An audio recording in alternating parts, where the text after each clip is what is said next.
Hi dear student, मैं हरिश्चंद्र यादव रसायन गंगा के यूट्यूब चैनल पर आप सभी का एक बार फिर से हार्दिक स्वागत है। आज हम लोग फिनाल के एसिडिक स्ट्रेंथ के बारे में बात करेंगे। कब फिनाल की एसिडिटी बढ़ती है और कब घटती है, आज इसी पर चर्चा होने वाला। बहुत ही इंपॉर्टेंट क्लास होने वाला है। बिल्कुल आप शुरू से देखिए और वीडियो के अंत तक इसे ज़रूर देखिए। और एक बात और, यदि मेरे चैनल पर आप नए हैं तो सब्सक्राइब जरूर करके बेल आइकन को दबाइए। चलिए शुरू करते हैं, ज़्यादा समय न लेते हुए शुरू करते हैं एसिडिक स्ट्रेंथ ऑफ फिनाल। अब देखिए, एक बात आपको पहले बता दें कि कभी भी जब भी आपको किसी भी अम्ल के बारे में बात करना हो, एक आपको पता करना हो कि स्ट्रांग एसिड है या वीक एसिड है, उसके लिए ज़रूरी ये होता है, जैसे ये देखिए, ये HCl है, HCl आपको दे दिया जाए और यहाँ पर एक और दे दिया जाए CH3COOH। दो एसिड दिए गए हैं और दोनों एसिड में ये H पार्टिव प्लस Cl नेगेटिव देगा और ये CH3COO नेगेटिव प्लस H पार्टिव देगा।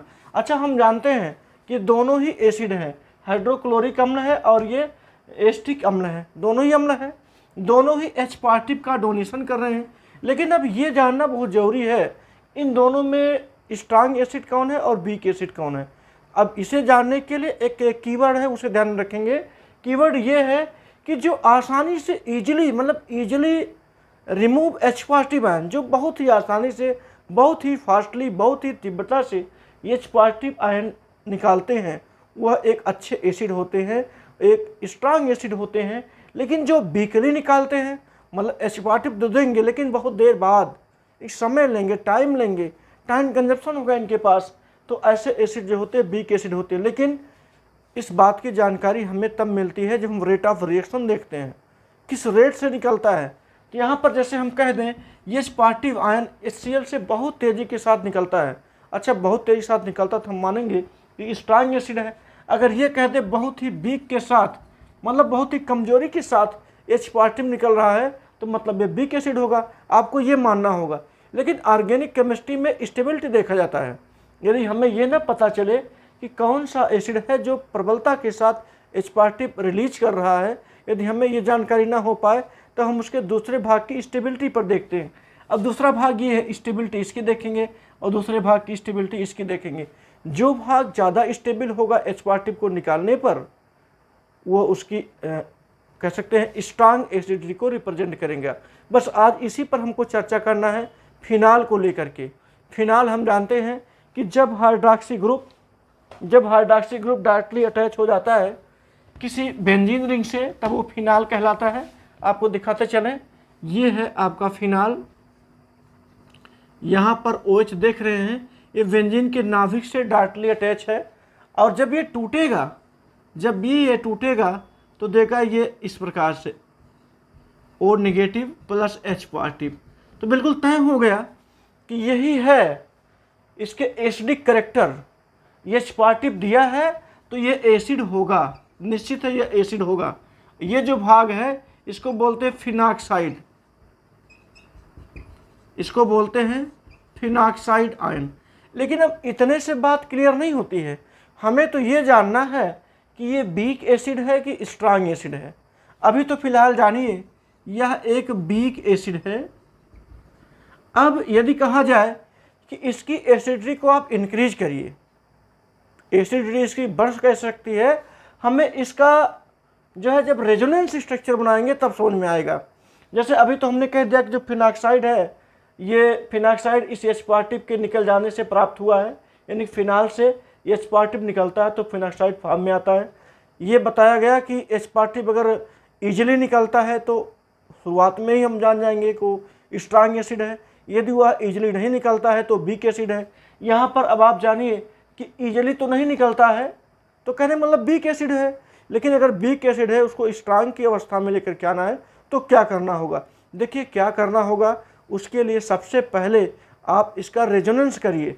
रेजोनेंस करने के लिए हम इस रिंग के हिसाब से नहीं, बल्कि बांड के हिसाब से चलेंगे, तब आपको रेजोनेंस बिल्कुल साफ साफ दिखाई देगा। चलिए हम इसी का रेजोनेंस करने वाले हैं। यहाँ पर देखते हैं, इसको इस फॉर्म में भी लिख सकते हैं। देखिए, ये है आपका फिनॉक्साइड, ऐसे ये है O नेगेटिव, यहाँ पर 2 2 4 2, ये 6 इलेक्ट्रॉन हो गए।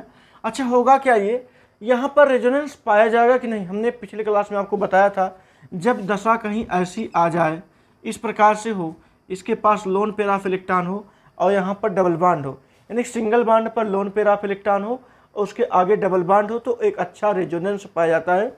यहाँ पर ये देखिए सिंगल बॉन्ड, ये डबल बॉन्ड, सिंगल बॉन्ड पर लोन पेयर ऑफ इलेक्ट्रॉन है, तो रेजोनेंस अच्छे से पाया जाएगा। तो ये देखते हैं, जैसे ये पाई इलेक्ट्रॉन आएगा इसके पास, यहाँ जैसे पहुँचेगा तुरंत ये बॉन्ड ब्रेक होगा, और जब ये बॉन्ड ब्रेक होगा तो आप ऐसे कह सकते हैं, देखिए इस प्रकार से ये पाई बॉन्ड पहले यहाँ बनेगा, डबल बॉन्ड हो गया, ये यहाँ पर O है, यहाँ पर 2 और 2 ये 4 इलेक्ट्रॉन हो गया। ये बॉन्ड ब्रेक हुआ है तो नेगेटिव चार्ज यहाँ पर आ गया, यानी कि इलेक्ट्रॉन यहाँ पर आ गए। ये बॉन्ड कुछ इस प्रकार से रहा। देखिए इसके ब्रेक होने से लोन पेयर ऑफ इलेक्ट्रॉन इसके आर्थो पोजीशन पर चला गया। ये फर्स्ट स्ट्रक्चर हो गया, ये सेकेंड स्ट्रक्चर हो गया। थर्ड स्ट्रक्चर की बात करें, ऐसे है ये, यहाँ पर डबल बॉन्ड पहले से ही है, लोन पेयर ऑफ इलेक्ट्रॉन है। ये देख रहे हैं, ये इस सिंगल बॉन्ड पर अटैक करेगा, तुरंत ये फॉर्मेशन करेगा डबल बॉन्ड का, और ये डबल बॉन्ड ब्रेक होगा तो लोन पेयर ऑफ इलेक्ट्रॉन जो है यहाँ पर पहुँच जाएगा, और ये डबल बॉन्ड यहाँ पर।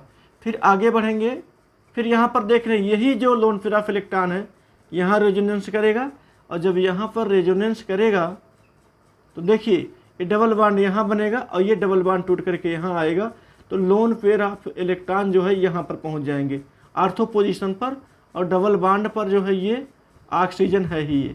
फिर देखेंगे यहाँ तक पहुँच गया, एक स्ट्रक्चर पहला दूसरा तीसरा हो गया, और ये चौथा स्ट्रक्चर हो गया, फोर्थ स्ट्रक्चर। चलिए आगे इस प्रकार से फिर यहाँ पर देखिए ये लोन पेयर जो ऑफ इलेक्ट्रॉन है वो यहाँ पर अटैक करेगा, तो इस पर हो जाएगा डबल बॉन्ड, इस पर डबल बॉन्ड हो जाएगा, और ये फिर चला जाएगा अपने पुनरावस्था में, डबल बॉन्ड टूट करके ये सिंगल बॉन्ड, और ये लोन पेयर ऑफ इलेक्ट्रॉन उठ करके यहाँ जाएगा 2 2 4, 2 लोन पेयर ऑफ इलेक्ट्रॉन यहाँ माइनस के साथ, और ये फिर उसी अवस्था में जा करके ये प्राप्त हुआ, और ये जा करके 5वां स्ट्रक्चर बन गया। देख रहे फर्स्ट सेकेंड थर्ड फोर्थ और फिफ्थ 5 स्ट्रक्चर इसके आपको दिखाई दे रहे हैं। लेकिन ध्यान दीजिए इन 5 स्ट्रक्चरों में सेकेंड से लेकर के फोर्थ तक, यानी कि ये 3 संरचनाएं आपको ऐसी दिखाई दे रही होंगी जो बिल्कुल डिफरेंट है, और ये फर्स्ट और कह सकते हैं फिफ्थ, पहला और 5वां दोनों एक ही जैसे हैं। देखिए जैसे ये है ऐसे ही है, बस अंतर क्या है कि डबल बॉन्ड पहले इधर से लगा था, अब की बार घूम करके डबल बॉन्ड इधर हो गया है, यानी कुछ ऐसे रहा, ये ऐसे रहा, ये यहाँ पर ये ऑक्सीजन रहा 2 2 4 2 6। धीरे धीरे ये इलेक्ट्रॉन अंदर की ओर मूव किया, और मूव करते करते करते करते मतलब सब जगह पर मूव किया है। पाई इलेक्ट्रॉन का डिलोकलाइजेशन पूरे बेंजीन रिंग के अंदर हुआ है। इसी को तो हम कहते हैं delocalization of electron is known as resonance. Resonance की परिभाषा भी यही होती है, इलेक्ट्रॉनों का डिलोकलाइजेशन।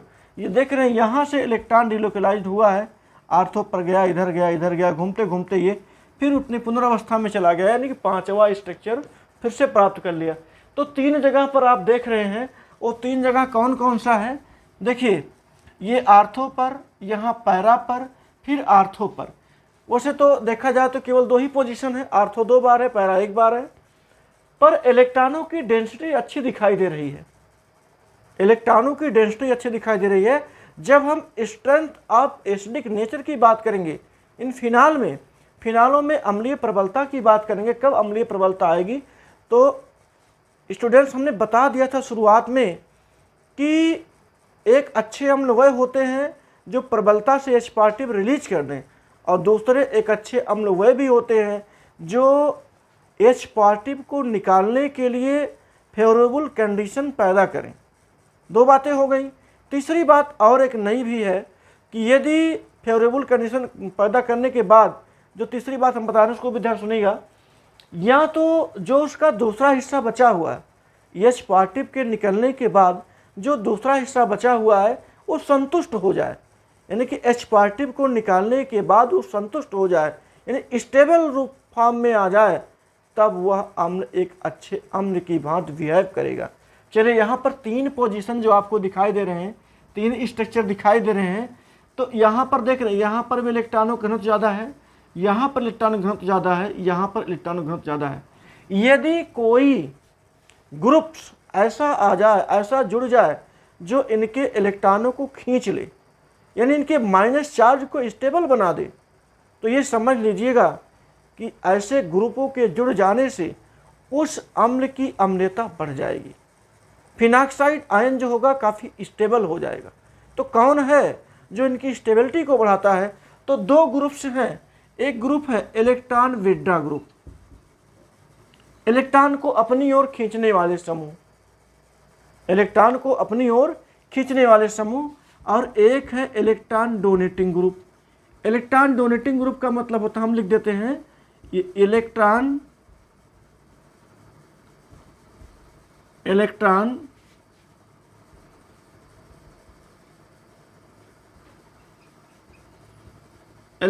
विड्रा ग्रुप हो गया, और इलेक्ट्रॉन डोनेटिंग ग्रुप।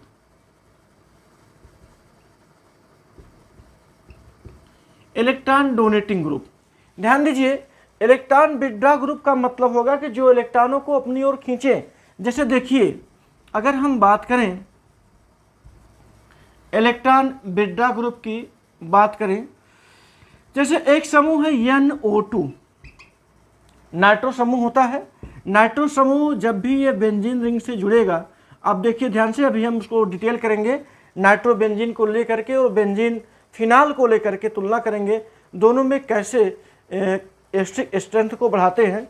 फिलहाल यहाँ देखिए, जैसे मान लीजिए कोई नेगेटिव चार्ज यहाँ पर है, नेगेटिव चार्ज कोई यहाँ पर है, और यहाँ पर आप जोड़ रहे हैं NO2। अब NO2 का मतलब कुछ इसी प्रकार से होगा, ये NO2 ऐसे हो गए, ये क्या करेगा, ये इलेक्ट्रॉन को इधर खींचेगा और ये इलेक्ट्रॉन को इधर खींचेगा। ध्यान दीजिए, आपको अच्छे समझ में आएगा। नाइट्रोजन और ऑक्सीजन में ऑक्सीजन की नेगेटिविटी ज़्यादा होती है, तो ऑक्सीजन क्या करेगा, ऑक्सीजन इलेक्ट्रॉनों को अपनी ओर खींचेगा, और जब ऑक्सीजन इलेक्ट्रॉन को अपनी ओर खींचेगा तो बची बात कार्बन और नाइट्रोजन की, तो कार्बन से अच्छा नाइट्रोजन होगा, नाइट्रोजन अपनी ओर इलेक्ट्रॉनों को खींचेगा, तो जब नाइट्रोजन अपनी ओर इलेक्ट्रॉनों को खींचेगा तो इसकी स्टेबिलिटी बढ़ जाएगी, यानी कि इलेक्ट्रॉन नाइट्रोजन की तरफ चले जाएंगे, और जब नाइट्रोजन तरफ चले जाएंगे तो जो यहाँ पर बैठा हुआ नेगेटिव चार्ज है वो स्टेबल हो जाएगा। यहाँ से खिसक करके जो आपका वो नेगेटिव था, खिसक करके कहाँ पहुँच गया, ऑक्सीजन के पास पहुँच गया, और जब ऑक्सीजन के पास पहुँच जाएगा तो ये जो फिनाक्साइड है वो स्टेबल हो जाएगा, स्टेबिलिटी आ जाएगी। और जब स्टेबिलिटी आ जाएगी तो कहने का मतलब ये भी है कि जो फिनाल आपके सामने पहले था उससे ज़्यादा स्टेबल कौन हो गया, नाइट्रोफिनाल हो गया, और जब नाइट्रोफिनाल हो गया तो उसकी अम्लता भी क्या होती है, बढ़ जाती है। गाइस, इसी बात को आपको ध्यान में रखना है कि जो इलेक्ट्रॉन विड्रा ग्रुप होते हैं, इलेक्ट्रॉन को अपनी ओर खींचने वाले जो समूह होते हैं, वह फिनाल की स्टेबिलिटी को बढ़ा देते हैं, और जो इलेक्ट्रॉन डोनेटिंग ग्रुप होते हैं वो फिनाल की एसिडिटी को घटा देते हैं। बस इतनी ही बात आपको ध्यान में रखना है। यहाँ पर एक हम ऐसे ही बना दें, इलेक्ट्रॉन विड्रा ग्रुप जो होते हैं वो इलेक्ट्रॉन विड्रा ग्रुप एसिडिटी को बढ़ा देते हैं, और जो इलेक्ट्रॉन डोनेटिंग ग्रुप होते हैं वो एसिडिटी को घटा देते हैं। ये प्रायः आर्थो और पैरा पोजीशन पर जैसे ही जुड़ेंगे, कौन से, इलेक्ट्रॉन विड्रा ग्रुप, ये इलेक्ट्रॉन विड्रा ग्रुप आर्थो और पैरा पोजीशन पर जुड़ेंगे, क्योंकि इलेक्ट्रॉनों का घनत्व भी वहीं ज़्यादा है, माइनस चार्ज भी वहीं पर है। अगर ऐसी अवस्था में जुड़ते हैं तो वो फिनाल की अम्लता को बढ़ा देते हैं। देखिए हमने कर दिया इंक्रीज और ये decrease, electron withdraw group increase करेंगे, इलेक्ट्रॉन डोनेटिंग ग्रुप जो होते हैं वो डिक्रीज करेंगे। कौन कौन से होते हैं इलेक्ट्रॉन विड्रा ग्रुप, कौन कौन से होते हैं इलेक्ट्रॉन डोनेटिंग ग्रुप? जैसे इलेक्ट्रॉन विड्रा ग्रुप की बात करें, यहाँ पर हम लिख देते हैं कुछ समूहों को लिख दें ताकि आप याद रखें। इलेक्ट्रॉन विड्रा ग्रुप जो होते हैं वो जैसे NO2 हो गया, NO2 भी इलेक्ट्रॉन विड्रा ग्रुप है, आपका CN साइनाइड भी हो गया, COOH भी हो गया, CHO हो गया, ये सब इलेक्ट्रॉन विड्रा ग्रुप में आते हैं। SO3H हो गया, ये सब के सब जो होते हैं इलेक्ट्रॉन को अपनी ओर खींचने का कार्य करते हैं, एसिडिटी को बढ़ाने का कार्य करते हैं। अगर इलेक्ट्रॉन डोनेटिंग ग्रुप की बात करें कि जैसे एल्काइल हो गया, एल्काइल में CH3 हो गया, C2H5 हो गया, ये सब जो होते हैं इलेक्ट्रॉन डोनेटिंग ग्रुप होते हैं, इनके जुड़ने से इलेक्ट्रॉनों की डेंसिटी बढ़ जाती है। इलेक्ट्रॉनों की डेंसिटी बढ़ने का मतलब हो गया कि फिनाल पर अतिरिक्त बोझ दे देते हैं इलेक्ट्रॉनों का। वैसे ही फिनाल में फिनाक्साइड जो होता है इलेक्ट्रॉनों को बोझ को लेकर के परेशान रहता है। यदि आप फिर उसके ऊपर इलेक्ट्रॉनों का बोझ देते हैं तो निश्चित है उसको परेशानी बढ़ेगी, और जब परेशानी बढ़ेगी तो अनस्टेबिलिटी आएगी, और जब अनस्टेबिलिटी आएगी तो एसिडिक नेचर भी डाउन होता हुआ चला जाएगा।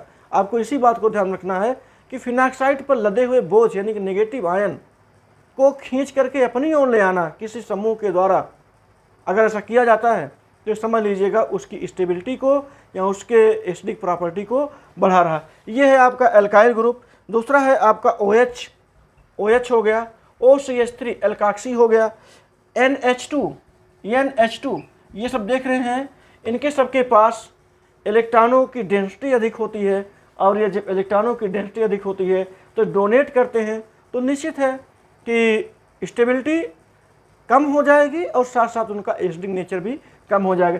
चलिए एक बहुत अच्छा सा एग्जांपल लेते हैं, उसे समझाते हैं आपको।